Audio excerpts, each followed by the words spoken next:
What is the biggest misconception of you at this point? What's a viewer opinion that is incorrect people have about you? Um, Honestly, that I shouldn't be dancing because I'm too big. How do you respond to that? And you're never too big to dance. If you got rhythm and you can move, then move. Now, just in case viewers may be wondering, care to share your height? My height? Yeah, your current height Oh, I'm 5'11". and current weight. I'm 270 right now. Now, where did this personality derive from? The smiling, the dancing, things of that nature.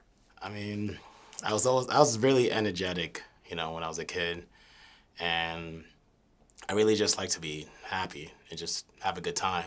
But when I lived in Lawrence, Massachusetts, it was like different there. I like as a black man, you can't really express yourself in that way because people would judge you. And there was a time where I cared about what people think, so I was that typical, you know, walking around with your chest out, trying to be tough type of thing, till I moved to Arizona, and then a lot's changed after that because it really opened up my personality and I opened myself up to different opportunities and different things. And what age was it when you actually moved? I was 25, so I was 25 when I moved to Arizona. And what was the reason for the move back then? Because that's almost coast to coast if Yeah, it's not. the long winters was killing me. I had to go. I was like, you know what? I'd rather be too hot than too cold.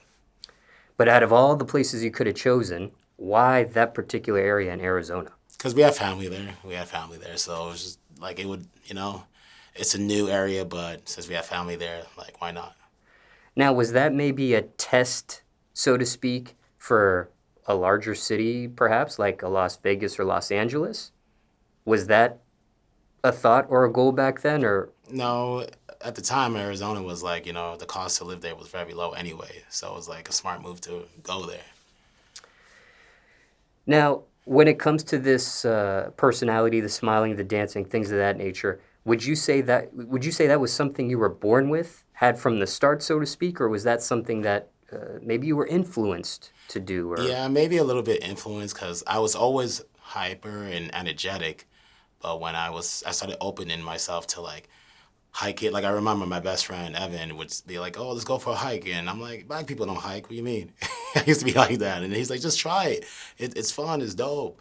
So I started becoming more involved in nature. So I went hiking. I actually really enjoyed it, and I started going to like festivals, and I really enjoyed it. And that's what really brought me out because I'm like, man, I love to dance, and I get to just be myself here. when it comes to Evan, do you remember how you two first met? Very first time. We actually met at a party. We met at a party, and I was just dancing. Like I said, I always danced though. That never changed. I always danced. And I met him because some two girls were crushing on him, and they're like, oh yeah, that dude in the back in the room, he's so good looking. And then I was dancing, and he came up to me. He's like, hey man, you're a good dancer, and I'm like, hey, that's what's up. But we didn't really get close till him and other friends. We went on a Cali trip, and it was so lit. It was dope, and that's when we started becoming close after that. So do you remember what age this was in your life when you first initially meet him at this party? Yeah, it was like 25. It was like when I first moved to Arizona. That's the thing about me. I feel like I have like a type of personality that I'm easy to just, you know, want to hang out with, I guess. So like once I started just meeting a lot of people when I moved to Arizona.